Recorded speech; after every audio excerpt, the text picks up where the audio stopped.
O 1% que fez do André Mendonça um super-ministro do Supremo Tribunal Federal. Olha, ele foi relator, é o relator, né, dos escândalos do INSS, dos aposentados e pensionistas.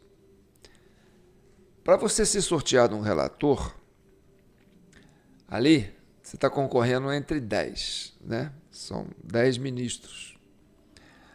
E aí a chance de você é de 10%, você ganhar uma relatoria.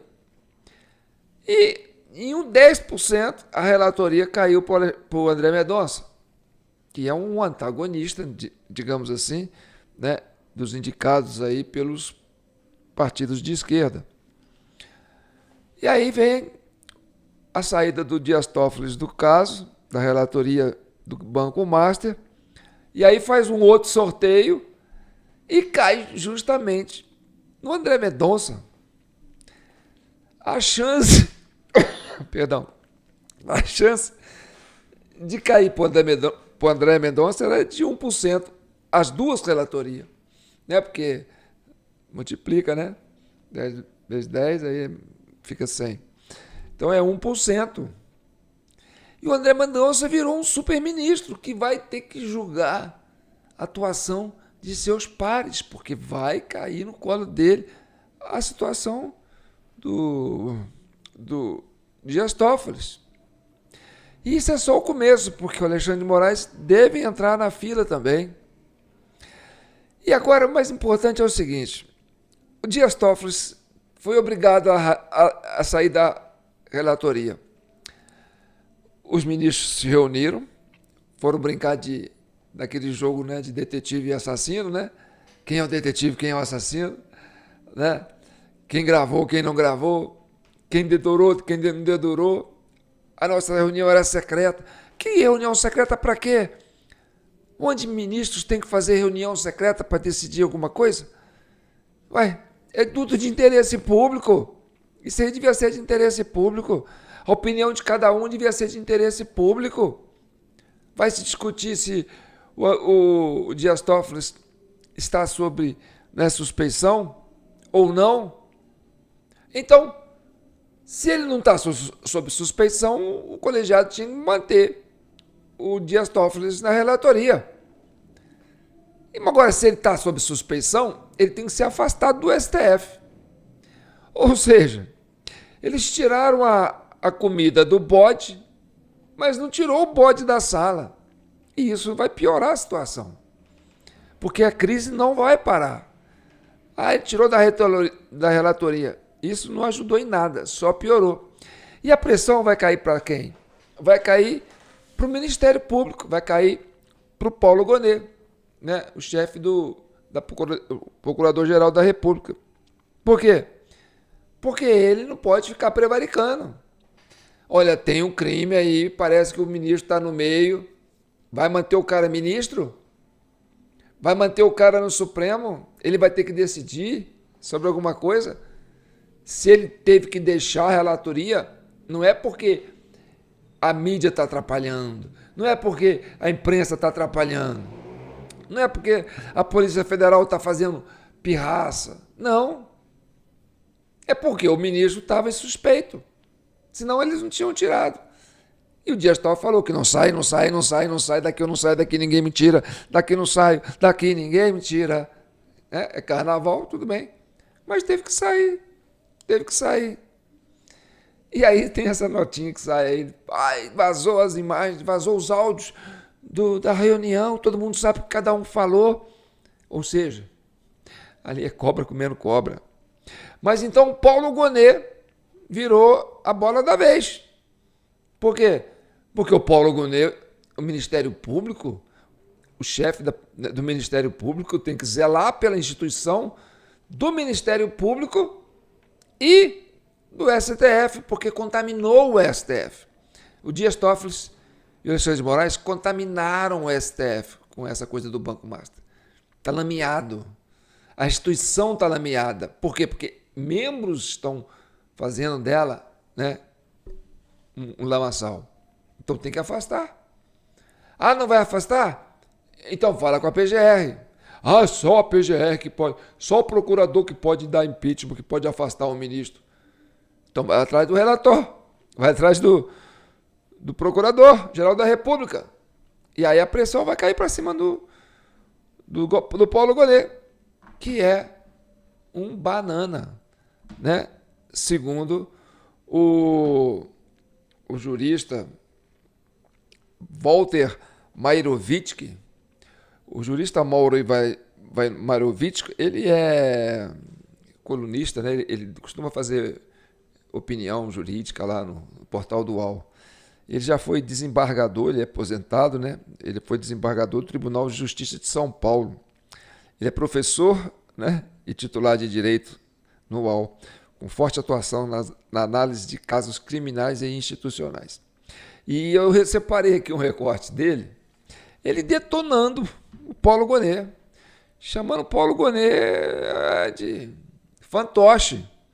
Então, a pressão vai vir agora forte para cima do quê? Para cima do Paulo Gonet, que é o chefe do Ministério Público. A Polícia Federal, o Alexandre de Moraes não controla mais. O diretor-geral da Polícia Federal, que é lá o André Rodrigues, que é cupista dele, não tem mais poder da instituição. Ele não manda mais. Ele agora é subserviçal, né, de uma causa perdida. Vamos ver esse recorte que eu fiz aqui do Walter. O nome dele não é fácil, não, gente. E nem sei se estou falando direito. Walter Mairovitsky. Fica assim, né? Vamos ver o que ele falou? Eu fiz até uma montagem aqui para ficar mais interessante. Mas esse canto do cisne do Toffoli teve um coro mais vergonhoso ainda. Um coro de corporativismo, de conivência inaceitável. Inaceitável. E, nesse contexto, a gente, se pensar num futebol, vai ver que o Paulo Gonet, o Procurador-Geral da República, tomou bola nas costas, tomou drible da vaca e tomou caneta, bola entre as pernas. E explico por que essa vergonha. O Gonet, que hoje é um fantoche no Supremo, atenção, é um fantoche no Supremo, o que ele fez? Primeiro lugar, Fabiola, nós estamos em série de inquérito policial. Só existe um partícipe, um recipiendário, uma pessoa que vai receber, porque ela é o titular da ação penal. Chama-se Ministério Público. Como isso é inquérito, não é processo, só pode uma pessoa, porque ela é a única interessada a arguir suspeições e impedimentos.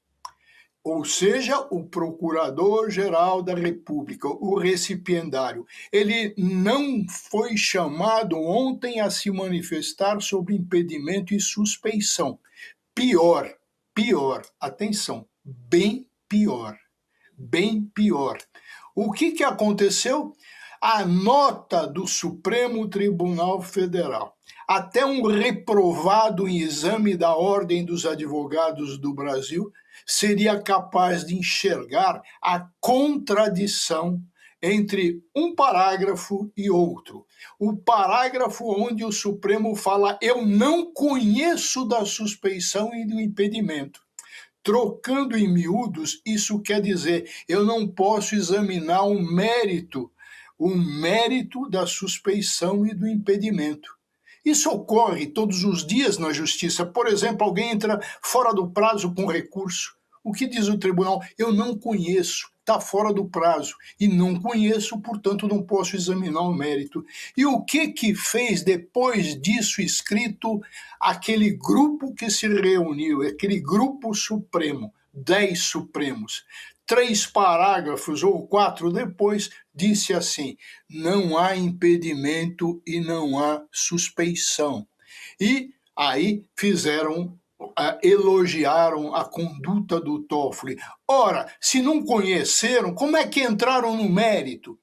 Isso foi muito mal feito, isso foi um acordo. O ambiente era muito ruim, evidentemente, porque o Toffoli resistia. E aí uma pergunta, por quê? Que força ele tinha?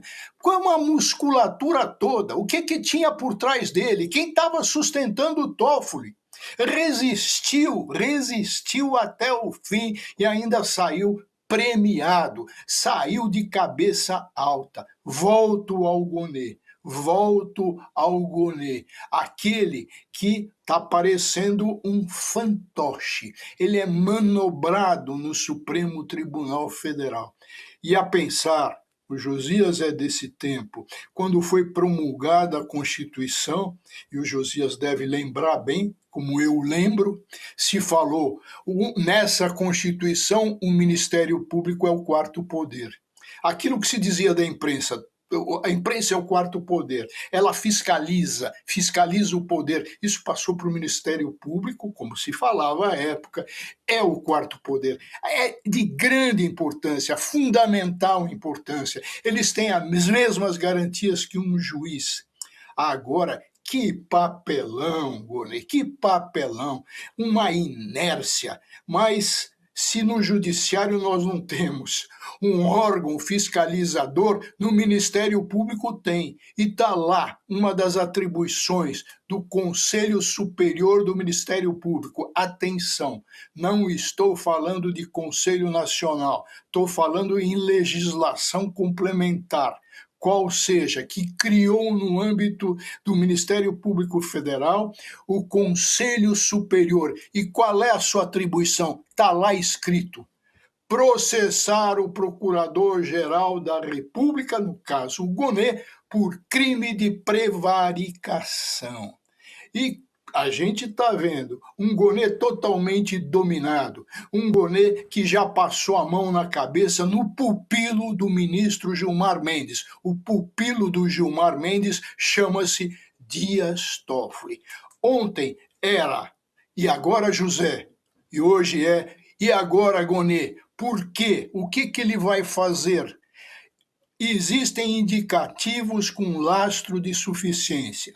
O Josias apontou, está aí na cara de todo mundo. E que indicativos são esses?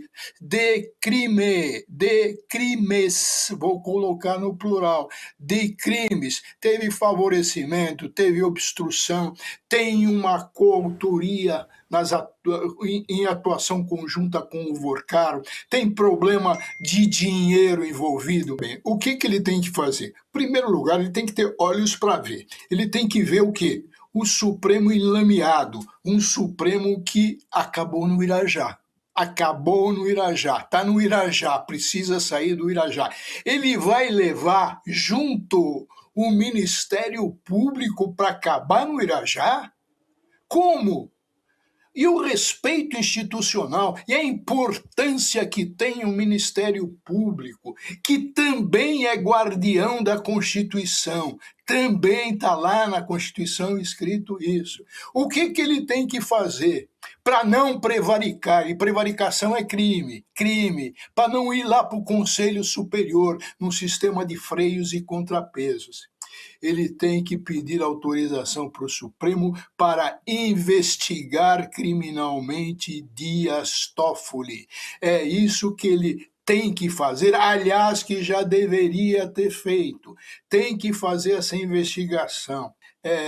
Tem aí indicativos de sócio oculto, que é o Toffoli, seria o Toffoli. Sócio oculto, dinheiro sem origem lícita.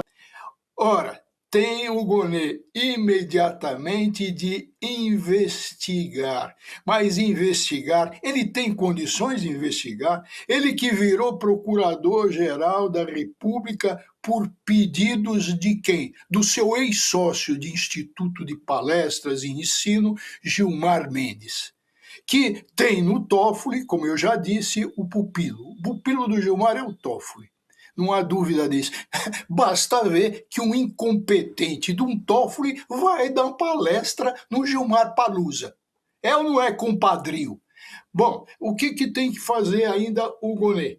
Ele tem condições de apurar depois disso aí, depois desses vínculos, depois dessa sua e ficou na cara subordinação a ministros.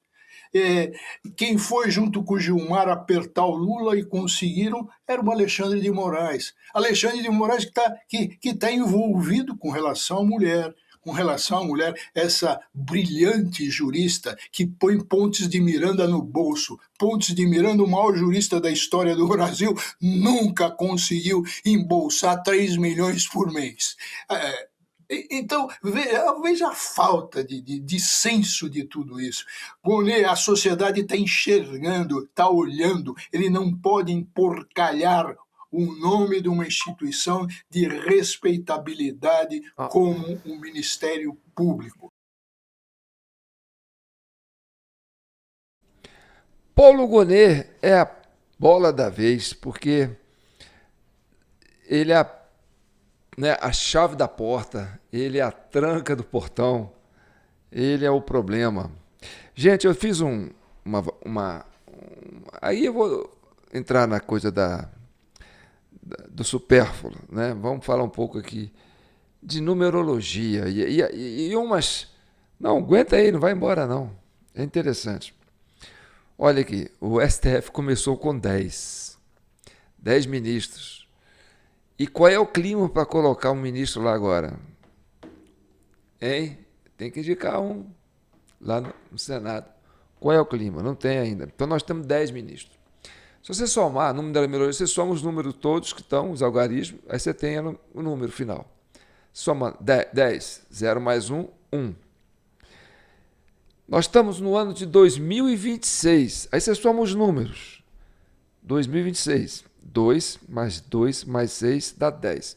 Aí você soma 10, 1 mais 0, 1. Aí você vai para o André Mendonça, que conseguiu ser relator, né, do caso dos aposentados, e a probabilidade dele de cair nele a relatoria era de 10%. Que se você pegar 10, 1 e 0 é 1. E aí cai de novo a outra relatoria na mão dele de novo. Então, a probabilidade disso acontecer de novo era 10%. 10 vezes 10, né? 100. 100 é 1%. E nós vamos para a eleição de 2026. Bem, o PT começou a disputar a eleição para presidente. Perdeu 3 com o Lula.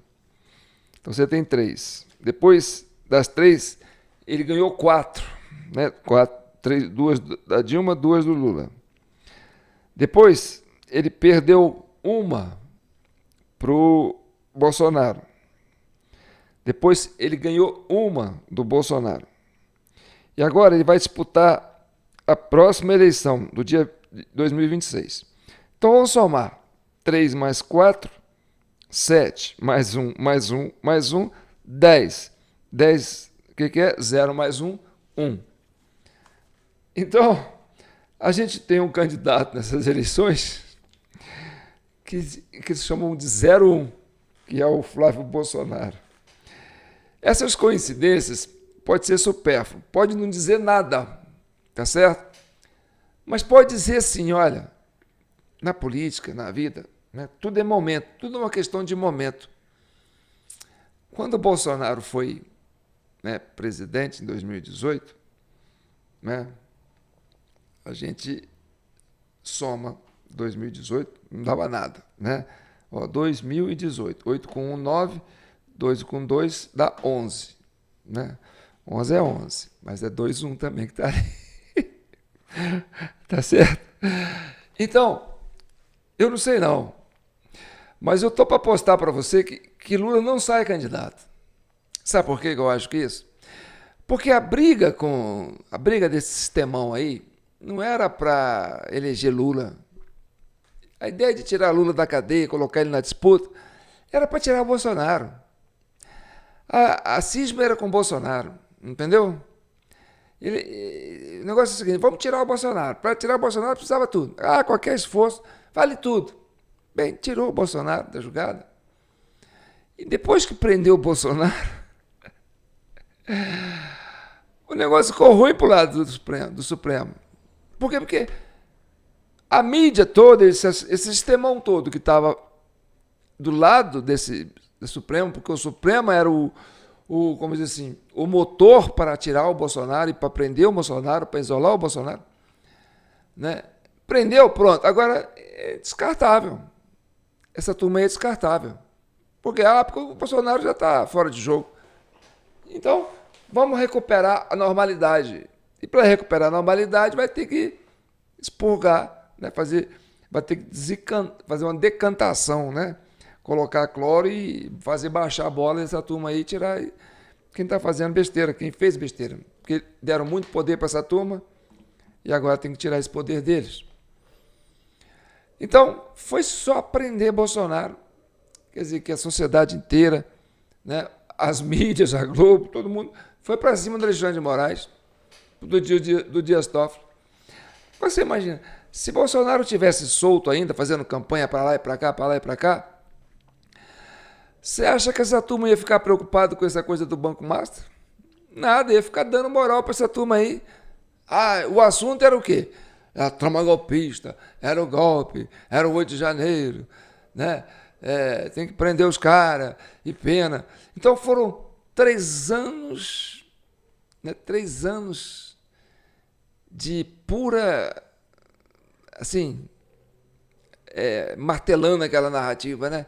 8 de janeiro, julgamento, papapá e tal, para engolar, né, até chegar ao fim do mandato. Aí prenderam o Bolsonaro. Aí a gente lembra que quando Bolsonaro concorreu pela primeira vez, e ele ganhou, ele não estava solto também não. Ele estava preso. Sabe onde que ele estava preso? Numa UTI, que tentaram matar o cara. E durante a campanha, que ele não tinha um partido definido, que era um partido pequeno, o PSL, não tinha horário eleitoral, não tinha dinheiro, não tinha nada, né? Era um partido pequeno, e ele não tinha ninguém, estava começando a política, quem quer apoiar o Bolsonaro e tal. Né? Aí, de repente, a multidão, o povo inteiro, não, é Bolsonaro, vamos fazer. E o Bolsonaro estava preso numa UTI. E o Brasil se moveu e colocou ele lá. Não é curioso isso? Ele ganhou preso numa UTI. Sem participar de debate, sem participar de campanha, sem poder viajar. Ele ganhou. E agora acontece o seguinte, prenderam o Bolsonaro. E aí o Brasil acordou de novo. E todo mundo começou a se mexer. Para quê? Para tirar essas pedras do caminho aí, ó, esse povo aí que está aí fazendo besteira. Entendeu? Então a prisão do Bolsonaro foi o fracasso, foi como diz assim, foi o cabelo do Sansão. Então, por exemplo, o Alexandre de Moraes não tem cabelo, né? Mas tem aquela lenda que, o Sansão, ele tinha uma cabeleira grande, e aquela cabeleira grande é que dava o poder para ele. Se cortasse aquele cabelo dele, ele perderia o poder. Então, a questão do STF é assim. O que dava dando poder para esse povo, não, é o Bolsonaro. O Bolsonaro é uma ameaça, tem que prender o Bolsonaro. Aí todo mundo, vai lá, bate na Geni, joga pedra na Geni. Sabe como é que é aquele negócio? Ela foi feita para apanhar, ela foi feita para cuspir, ela dá para qualquer um, maldita Geni. Então, criou-se aquela coisa, né? Não, o Bolsonaro vai ser nosso, né? O nosso pau de sebo, vamos todo mundo bater nele, ou o nosso Judas, né? Todo mundo bater nele. Tá, então vamos. Pronto. Agora o Bolsonaro está fora da jogada e a notícia, quer dizer, não tem mais aquele papo golpista. Isso está sendo escondido. Acabou essa narrativa. E a turma está indo para cima de quem? Dessa turminha aí. Entendeu? Que estava defendendo essa babaquice toda aí.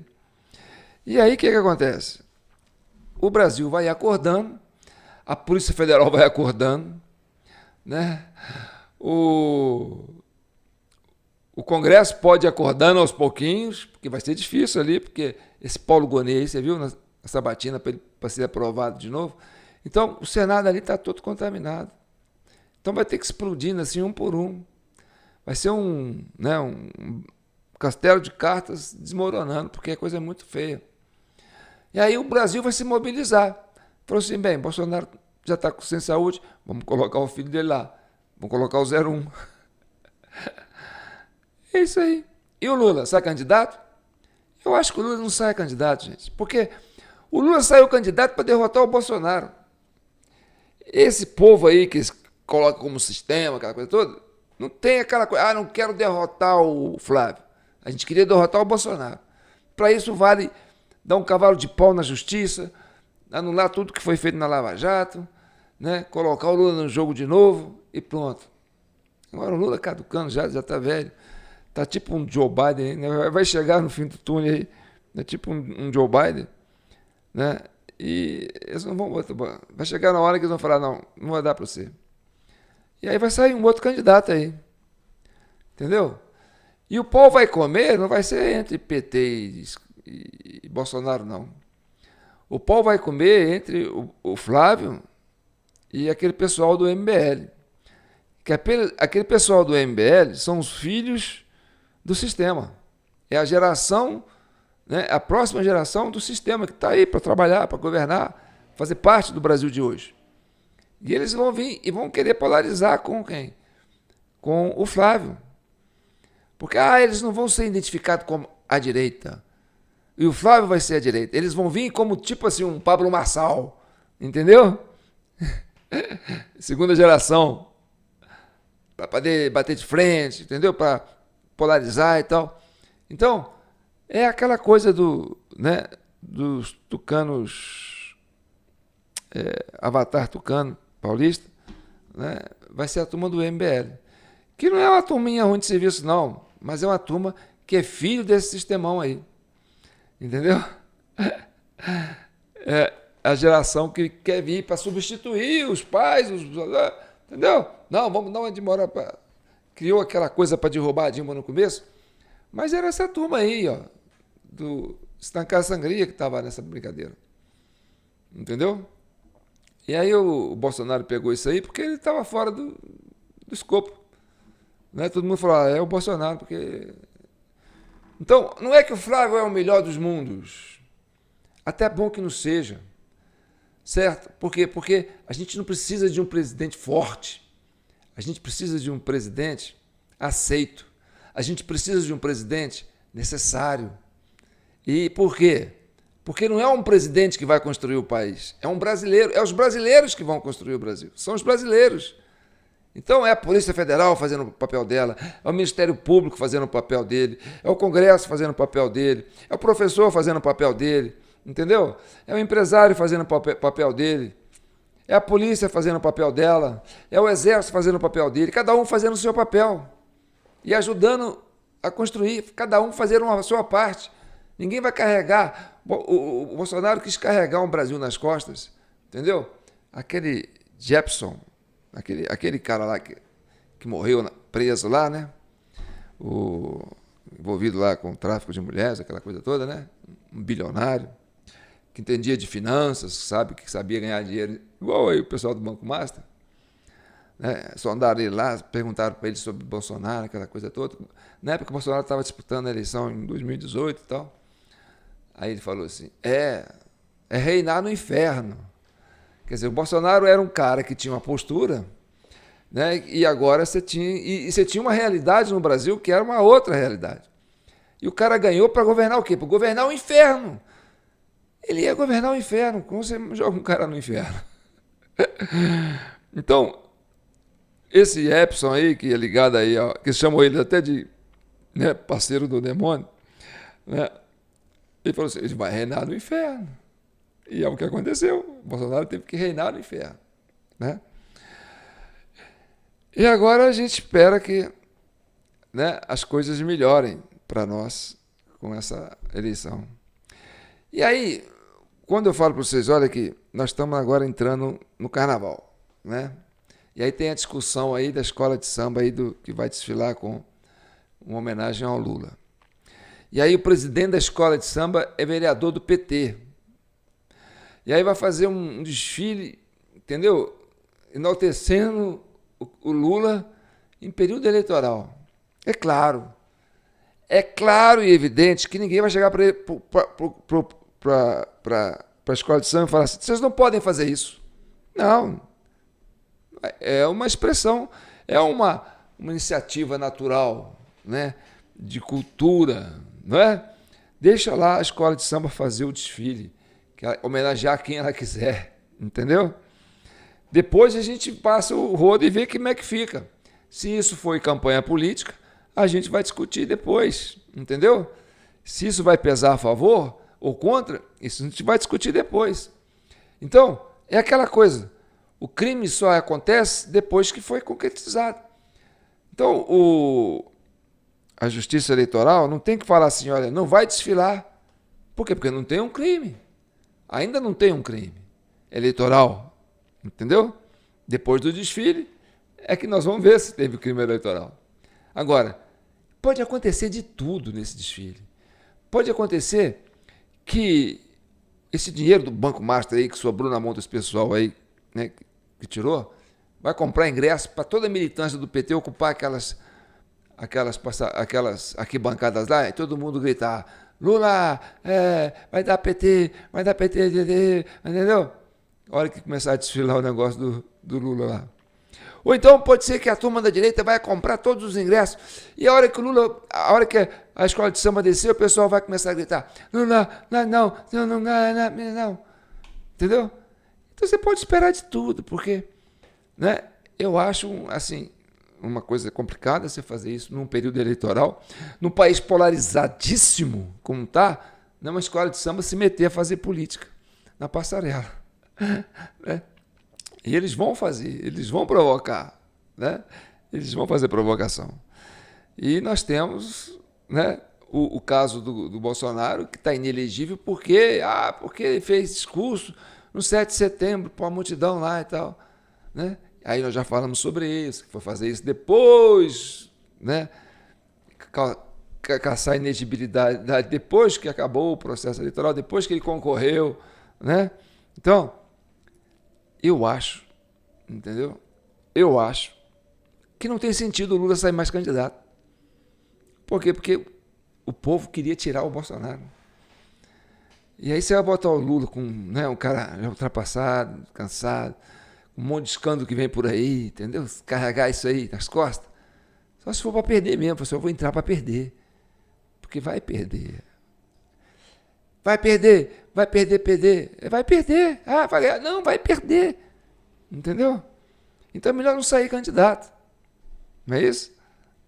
A turma do PT que comete aí, fala, não, já você está viajando, ele vai ganhar, ele vai concorrer. Tá bom, sou João Paulo Guimarães, falando direto, sou João do Rei, capital brasileira da liberdade. Aqui é Minas, e Minas é um estado de espírito. Libertas ainda que é tardia, viu, gente? Vamos lá. Esse é o vídeo 887 da CC, Comissão Cidadã de Inquérito. Apoie este Mineirinho. Se você chegou até aqui e está gostando do nosso trabalho, não deixe de contribuir com o Pix para jpnoticias@gmail.com. Tem que fazer, gente. Eu não posso ser arrogante, não. Eu tenho que ser humilde. Falar, preciso disso, preciso de vocês. Né? Eu estou aqui para contribuir. Então, quem puder contribuir, comentando, curtindo, compartilhando, se inscrevendo no nosso canal ou ajudando com o Pix, vai ser de bom grado, tá bom? Agradecendo quem já ajuda. Muito obrigado a vocês todos e um abraço.